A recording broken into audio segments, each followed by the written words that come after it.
Mummy, मैं friend के साथ घूमने जा रही हूँ तो मुझे पैसा चाहिए। देखो बेटा, पैसा अभी तो नहीं है। बस मम्मी, आप जब मांगते हैं तो तब बोलते हैं कि मेरे पास पैसा नहीं है। मुझे पैसा चाहिए। तुमको हम लोग का घर का हालात पता है ना? मुझे पता है। तो अभी घर में पैसा नहीं, तुम समझ क्यों नहीं रही हो? अभी पैसा नहीं है, मैं तुमको पैसा नहीं दे पाऊंगी। नहीं, मुझे चाहिए। ऐसे जिद करने से नहीं होता है। तुम बात क्यों नहीं समझ रही? अभी घर में पैसा नहीं है। ठीक है, मुझे कुछ नहीं सुना है, फिर भी मैं जा रही हूँ घूमने। कहाँ जा रही हो? सुनो तो।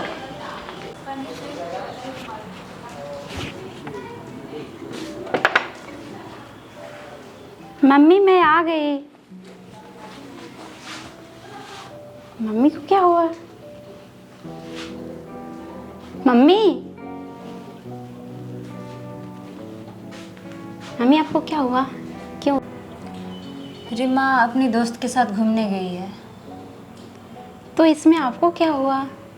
वो मुझे जाते समय पैसा मांग रही थी और मैं उसको पैसा नहीं दी और वो गुस्सा होके चली गई। ठीक है। तुम रिमा को समझा देना, अभी घर का हालात भी सही नहीं है, वो ऐसे गुस्सा नहीं करेगी। ठीक है, मैं समझाऊंगी उसको। चलो ठीक है, हाथ मुंह धो लेते हैं। ठीक है।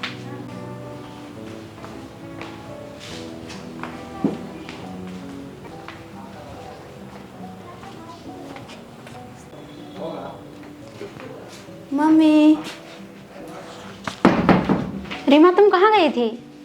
मैं फ्रेंड के साथ घूमने गए थे। तो क्या हुआ? मम्मी को तुम क्यों झगड़ा करती है? झगड़ा कब किया? कब की? पैसा मांग रही थी, तुम जानती है पैसा कहाँ से आता है उसको। मैं झगड़ा तो नहीं की हूँ। मैं फ्रेंड के साथ घूमने जा रही थी तो मेरे पास पैसा नहीं था, इसीलिए मैं मम्मी से बोले कि मम्मी मेरे पास पैसा नहीं है, मुझे पैसा चाहिए। तो मम्मी हमको पैसा नहीं दिया, इसीलिए मैं गुस्सा से चले गए। रीमा तुम तो जानती है ना पैसा कहाँ से आता है उसको। मैं जानती हूँ।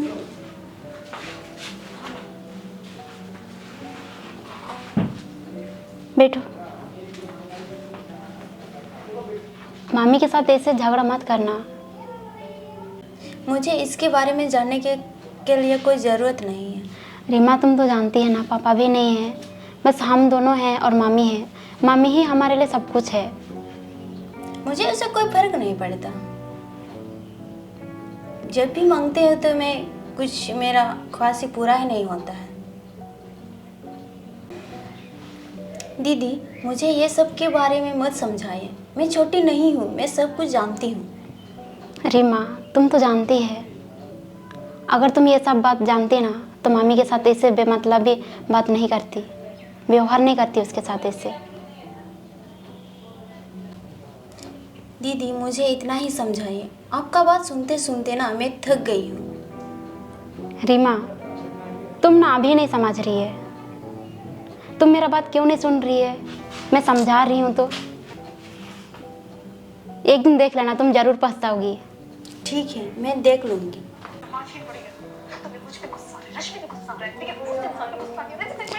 रीमा कल से तुम्हारा एग्ज़ाम है ना, पढ़ क्यों नहीं रही है तुम? रीमा मैं तुमसे बात कर रही हूँ, एग्ज़ाम है ना कल से। हाँ मुझे पता है कल मेरा और एग्जाम तुम फ़ोन में लगी हुई हो। पढ़ाई करो।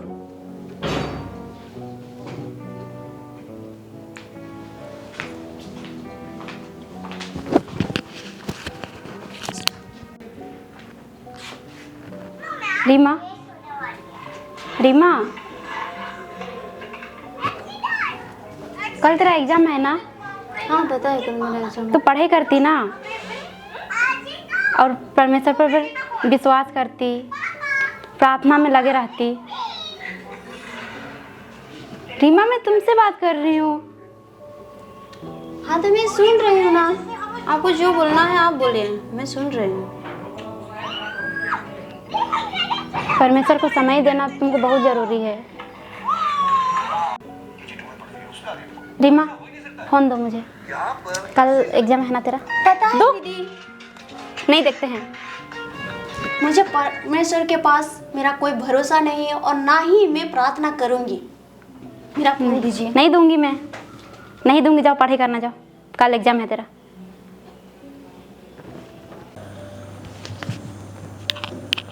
आप दोनों का स्टडी हो गया? मेरी पर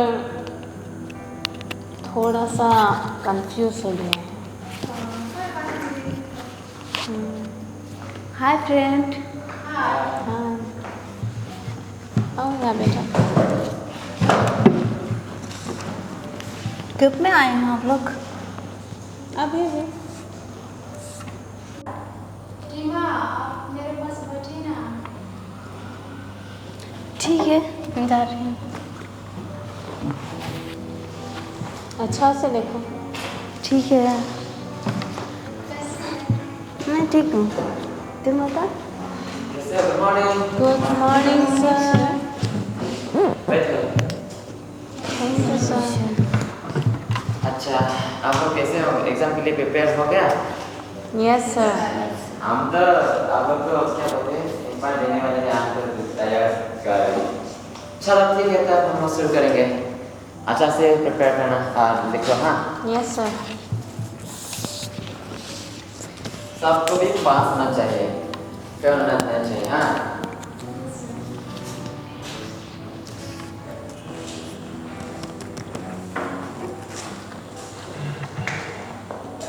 बात चेक नहीं करना है और एक दूसरे से मदद नहीं मांगना है, खुद देखो।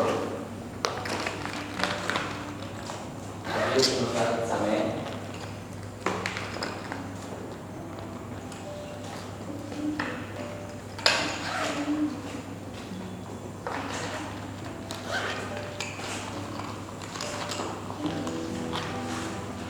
जल्दी देखो, जल्दी जल्दी।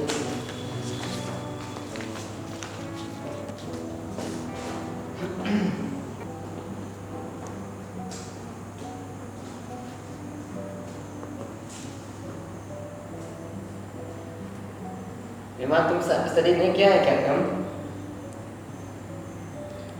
स्टडी किए हैं सर। कहे ये तो इम्पोर्टेंट वाला क्वेश्चन कहे नहीं लिख रहे। इम्पोर्टेंट वाला लिखो, ये इम्पोर्टेंट वाला लिखो। अगर ये नहीं लिखा तो पास नहीं होगा। इम्पोर्टेंट वाला लिखना है, ये तो इम्पोर्टेंट वाला है। ठीक है सर। ये वाला नंबर तो इम्पोर्टेंट वाला है, ये लिखना है पहले। अगर ये नहीं लिखा तो पास नहीं होगा। पर क्या आया कि नहीं है? स्टडी है कि नहीं तुम? स्टडी किए सर। चलो ठीक है, लिखो। Okay sir.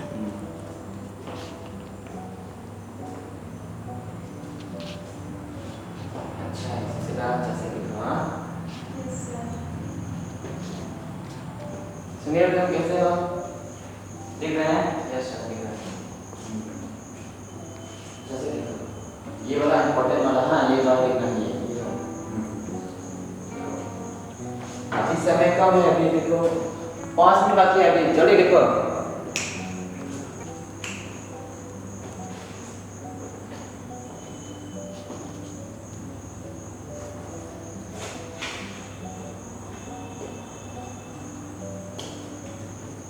कहीं वाला छोड़ यार, तुम ये लिखना है बोल रहे हैं तुमको। तुम पढ़ते नहीं क्या? तुम स्टडी नहीं किया है क्या? ये वाला लिखना है बोल रहे हैं हम तुमको।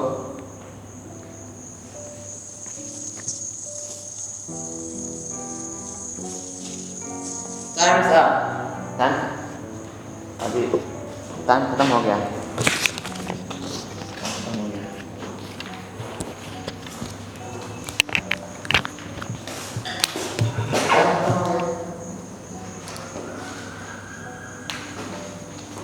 Okay, bye.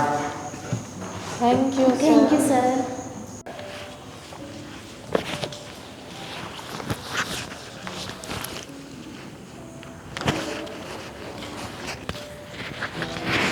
अरे रीमा, क्या हुआ? आप उदास क्यों हो? अनु, मैं एग्ज़ाम में फेल हो गई। कैसे फेल हो गई? अब तो बहुत स्टडी की है। ये सब मेरा गलती है। मैं घर वालों का बात नहीं सुनती थी। वो मम्मी और दीदी ना आप आपको अच्छा करने के लिए वो दोनों भी बोल रहे हैं, समझा रहे हैं। क्यों नहीं सुनते वो उन दोनों का बात? वही तो मैं सोच रही हूँ, वही मैं बहुत बड़ी गलती की। मैं उस टाइम नहीं सोचे, मैं मम्मी और दीदी से बहुत ज़्यादा झगड़ा कर रहे थे। हम लोग घर में सिर्फ 3 जन हैं, मम्मी है, दीदी है और हम। पर वो दोनों का बात नहीं सुनते थे। वो दोनों मेरे लिए अच्छे ही बोलते थे, पर मैं अपनी मर्जी से सब कुछ करते थे। हम पढ़ाई भी नहीं करते थे, मोबाइल देखते रहते थे, फ्रेंड के साथ घूमते रहते थे। फिर ये सब के बारे में बोलते थे तो हम गुस्सा हो जाते थे। इसीलिए ये सब मेरे वजह से ऐसा हुआ। नहीं, इतना मत सोचो। अभी मम्मी और दीदी के पास जाओ और दोनों को माफ़ी मांगो। कुछ नहीं होगा, इतना टेंशन मत लो, नहीं तो आपका तबीयत खराब हो जाएगा। ज़्यादा नहीं सोचना है। ठीक है, मैं जाऊँगी, लेकिन अनु मेरे जैसा कभी मत करना, क्योंकि घमंड करना बहुत गलत बात है। अगर आप भी मेरे जैसा हुआ तो यही हालत है। कुछ नहीं होगा मैम। सीमा, रिमा आई क्या? अभी तक तो नहीं आई। नहीं आई है? कहाँ रह गई है? पता नहीं, बात भी तो नहीं सुनती है।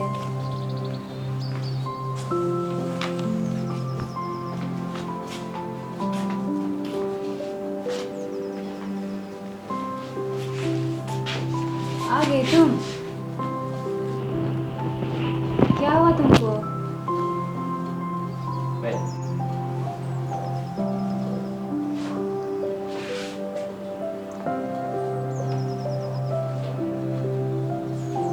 क्या हो रही माँ? ये उदास क्यों लग रही है? दीदी, मैं एग्ज़ाम में फेल हो गई। इसलिए तुमको बोलते थे पढ़ो, लेकिन तुम पढ़ाई करती ही नहीं थी, फोन में ही घुसी रहती थी तुम। तुमको हम लोग कितना समझाते थे पढ़ाई करो, लेकिन तुम कहाँ सुनती थी? हमेशा फ़ोन पे लगे रहती थी। सॉरी मम्मी, सॉरी दीदी, मैं आप दोनों का बात नहीं सुनी। देखो रिमा, हम दोनों तुम्हारे अच्छाई के लिए ही तुमको बोलते हैं पढ़ने के लिए। तुम हमारे घर का परिस्थिति जानती है कैसी हो, इसीलिए हम दोनों तुमको बोलते हैं कि तुम अच्छा से ताकि पढ़ सको।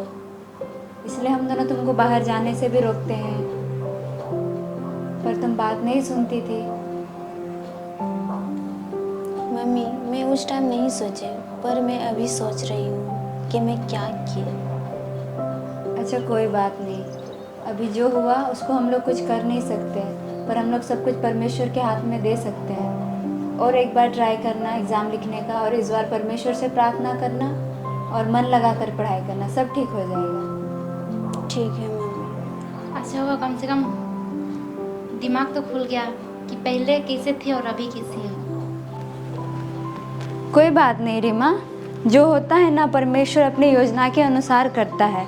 और अगर तुम्हारा असफल होना यहाँ पे परमेश्वर चाहता था और उस वजह से तुमको वापस लेके आना चाहता था, तो कोई बात नहीं, फिर से हम लोग तुम ट्राई कर सकती है और एग्ज़ाम लिख सकती हो, है ना? तो ठीक है। दिल छोटा मत करो, परमेश्वर के ऊपर आप भरोसा रखो और मन लगा करके पढ़ाई करो। अरे छोटी, अभी तो हंसो ना, कम से कम दिमाग तो खुल गया। हाँ चलो कोई बात नहीं, कुछ ना सही पर तुम वापस आई घर और सब समझी, यही हम दोनों के लिए बहुत है ना? चलो अब रात हो गई है, हम लोग खाना वाना खा के ठीक है। चलो।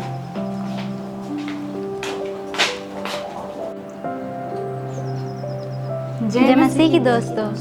इस कहानी के द्वारा हमें ये सीख मिलती है कि हमें खुद के ऊपर घमंड नहीं करना चाहिए और हमें अपना भरोसा परमेश्वर के ऊपर रखना चाहिए।